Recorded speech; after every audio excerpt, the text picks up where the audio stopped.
Hello friends, ഇന്ന് ഏറെ വിശിഷ്ടമായിട്ടുള്ള ദിവസം കേട്ടോ. അതിലേറെ സന്തോഷമുള്ള ദിവസം. അപ്പം നിങ്ങൾ ചിന്തിക്കും, എന്താ അപ്പം അത്ര സന്തോഷമുള്ള ദിവസം? വേറെ ഒന്നും അല്ല കേട്ടോ, എൻ്റെ വീടിൻ്റെ തൊട്ടടുത്തുള്ള തോട്ടേക്കാട് ശ്രീ ദുർഗാ ഭഗവതി ക്ഷേത്രത്തിൽ ഇന്ന് പൊങ്കാല സമർപ്പണം ആട്ടോ. കേരളത്തിലെ ഏറ്റവും വലിയ പൊങ്കാല സമർപ്പണം ആറ്റുകാൽ പൊങ്കാലയിലല്ലേ? അവിടെ കേട്ടിട്ടുണ്ടെന്നല്ലാതെ പോകാനൊന്നും പറ്റിയിട്ടില്ല കേട്ടോ.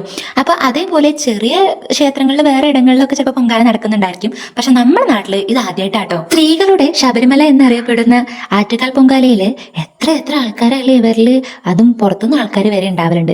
ആ തിക്കിലും തിരക്കിലും ഒന്നും പോയിടാൻ പറ്റാത്തവർക്ക് ഇതാ നമ്മുടെ നാട്ടിൽ തന്നെ ഒരു പൊങ്കാല സമർപ്പണം. ഇനി അങ്ങോട്ട് ഇത് ആദ്യമായിട്ടാട്ടോ. ഇനി അങ്ങോട്ട് എല്ലാ വർഷവും ഇവിടെ നടത്തി വരുന്നാട്ടോ കമ്മിറ്റിക്കാരെ അറിയിച്ചിട്ടുള്ളത്.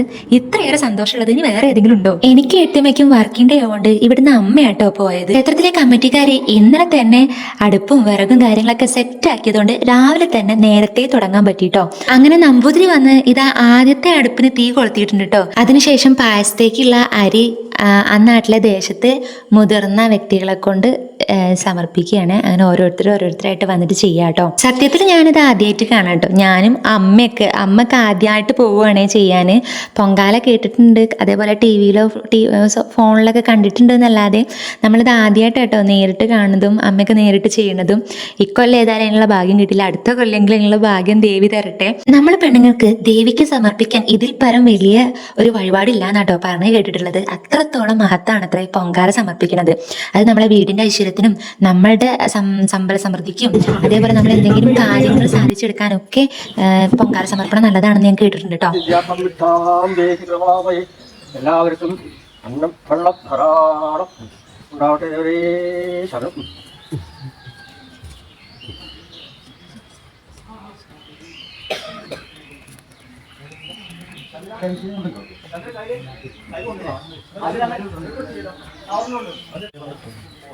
പൊങ്കാല സമർപ്പണത്തിന് വേണ്ട സാധനങ്ങളെല്ലാം അമ്പലത്തിൽ തന്നെ കേട്ടോ കിട്ടിയിട്ടുള്ളത്.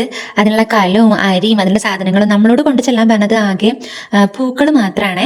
അത് മാത്രമേ കൊണ്ടു ചെല്ലാൻ പറ്റുള്ളൂ, ബാക്കിയൊക്കെ അമ്പലത്തിൽ തന്നെ കേട്ടോ തന്നിട്ടുള്ളത്. അങ്ങനെ ഓരോരുത്തരുടെയും അടുപ്പ് നമ്പൂരി തന്നെ കേട്ടോ കത്തിച്ചത്. അങ്ങനെ ഇവിടെ ഉണ്ടാക്കുന്ന പായസം ഭഗവതിക്ക് നേരിട്ട് സമർപ്പിക്കുക കേട്ടോ. അങ്ങനെ ഒരു ഗുണം കൂടി ഉണ്ട്. നമ്മൾ ആറ്റുകാലിലൊക്കെ പോയിട്ട് ചെയ്യുകയാണെന്നുണ്ടെങ്കിൽ എത്രയോ ദൂരത്തു നിന്നാവും ചിലപ്പോൾ നമ്മൾ ചെയ്യുന്നുണ്ടാവുക. അത് നമ്മൾ ഒരു സങ്കല്പത്തിൽ സമർപ്പിക്കുന്നു എന്ന് മാത്രം. ഇവിടെ അങ്ങനെയല്ല. പക്ഷേ തുടക്കത്തിലാണെന്നുണ്ടെങ്കിൽ 40-40 പേരോളം ഉണ്ടായിരുന്നു കേട്ടോ പൊങ്കാല സമർപ്പിക്കാൻ. അവിടെ എല്ലാവരുടെയും നമ്മൾ നേരിട്ട് അവിടുന്ന് അമ്പലത്തിൽ തന്നെ നേരിട്ട് നമ്മളെ കൺമുന്നിൽ തന്നെ ദേവിക്ക് സമർപ്പിക്കുകയാണ്. അത് വലിയൊരു കാര്യമായിട്ട് തന്നെ കേട്ടോ എനിക്ക് തോന്നിയത്. പൊങ്കാല സമർപ്പിക്കുന്നതിന് കുറച്ച് വ്രതശുദ്ധിയും കാര്യങ്ങളൊക്കെ ഉണ്ടെന്ന് ഞാൻ പറഞ്ഞു കേട്ടിട്ടുണ്ട് കേട്ടോ. അപ്പോൾ ഇതിനെപ്പറ്റി ഞാൻ പറഞ്ഞല്ലോ, ഞാൻ ആദ്യമായിട്ടാണ് കാണുന്നത്. ഇതിനെപ്പറ്റി കൂടുതലായിട്ട് സംസാരിക്കാനൊന്നും എനിക്കറിയില്ല. പക്ഷേ നമുക്കൊരാൾക്ക് ഇതിനെപ്പറ്റി അറിയുന്ന ഒരു വ്യക്തിയുടെ വാക്കുകൾ കേട്ടാലോ. ഭഗവതിയുടെ തിരുനടയിൽ ഒരു പൊങ്കാല യഥാവിധി സമർപ്പിച്ചാൽ നമ്മുടെ വീട്ടിലെ ഐശ്വര്യങ്ങളെല്ലാം വർദ്ധിച്ചു വരും. നമുക്കുണ്ടാകുന്ന കഷ്ടനഷ്ടങ്ങളെല്ലാം മാറിക്കിട്ടും. നമ്മൾ ആഗ്രഹിച്ചിരുന്ന പല കാര്യങ്ങളും അടുത്ത ഒരു കൊല്ലത്തിനകത്ത് തന്നെ നേടിയെടുക്കാം. ഇങ്ങനെ പല കാര്യങ്ങളുണ്ട്. മാത്രമല്ല, നമുക്കൊരു മനസ്സിന് ദുഃഖം വരുമ്പോൾ, ഒരു ആധി വരുമ്പോൾ, ഒരു പ്രശ്നം വരുമ്പോൾ അമ്മയൊന്ന് മനതാരിൽ നനച്ച് പ്രാർത്ഥിക്കുമ്പോൾ തന്നെ, അല്ലെങ്കിൽ അടുത്ത വർഷം ഞാൻ ആ നടയിലേക്ക് വന്നൊരു പൊങ്കാല ഇടാന്ന് പറയുമ്പോൾ തന്നെ എന്തൊരു ആശ്വാസം. ആ പ്രശ്നങ്ങളൊക്കെ എന്തോ ലഘൂകരിച്ച് പോവുകയാണല്ലേ. കഴിയുന്ന എല്ലാ സ്ത്രീജനങ്ങളും ഈ തിരുനടയിൽ വന്ന് പൊങ്കാല ഇടണം എന്നും ആഗ്രഹിക്കുന്നുണ്ട്. ഇടുന്നതിന് വ്രതചര്യകളൊക്കെ ഉണ്ട്. ഈ വ്രതചര്യകളെ കുറിച്ച് നമുക്ക് പൂർണ്ണമായിട്ടൊന്ന് മനസ്സിലാക്കണം. അപ്രകാരം പൊങ്കാല ഇടുമ്പോഴാണ് നമുക്കതിൻ്റെ പൂർണ്ണത്വം, അതായത് പുണ്യം കൂടുതലായി ലഭിക്കുന്നത്. അമ്മയെ മനമറിഞ്ഞ് വിളിക്കുക എന്നുള്ളത്, അമ്മയ്ക്ക് നല്ലൊരു നിവേദ്യ സമർപ്പണം അഥവാ പൊങ്കാല സമർപ്പണം നടത്തുക എന്നുള്ളതും ഒരു പ്രത്യേകതയാണ്. യഥാവിധി നമുക്ക് എങ്ങനെ ഒരു വ്രതമെടുക്കാം എന്നുള്ളതാണ് ഞാനിന്ന് പരാമർശിക്കുന്നത്. 9, 7, 5, 3 എന്നുള്ള രീതിയിലാണ് പൊതുവിൽ വ്രതം എടുക്കുന്നത്.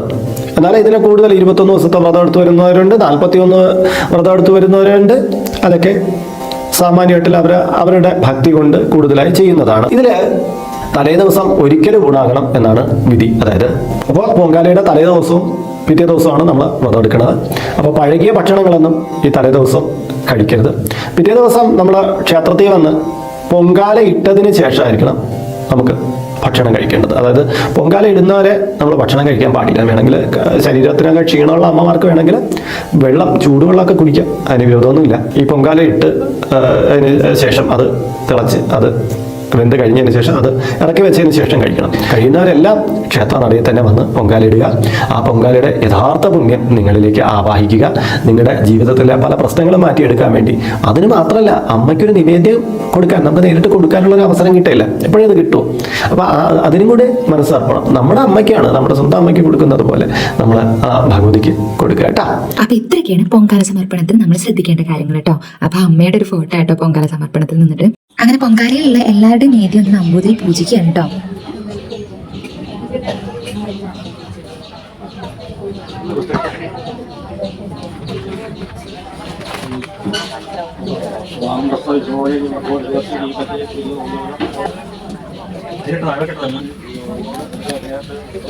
എന്തായാലും ഇങ്ങനെ ഒരു പുണ്യപ്രവൃത്തി നമ്മുടെ നാട്ടിലും കൊണ്ടുവരാൻ തീരുമാനിച്ച തോട്ടേക്കാട് ശ്രീ ദുർഗാ ഭഗവതി ക്ഷേത്രത്തിലെ കമ്മിറ്റിക്കാർക്കും ക്ഷേത്ര ജീവനക്കാർക്കും അതിനോടനുബന്ധിച്ച് പ്രവർത്തിച്ചിട്ടുള്ള എല്ലാവർക്കും ഒരുപാട് നന്ദിയുണ്ട്. ഇനി അങ്ങോട്ടുള്ള എല്ലാ പൊങ്കാല സമർപ്പണത്തിലും ഭഗവതിയുടെ എല്ലാ അനുഗ്രഹങ്ങളും ഉണ്ടാവട്ടെ. അപ്പൊ ഇന്നത്തെ വീഡിയോ ഇത്ര വരെയുള്ളൂ. ഇനി അടുത്തൊരു വീഡിയോ ആയിട്ട് കാണുന്നത്. ബൈ.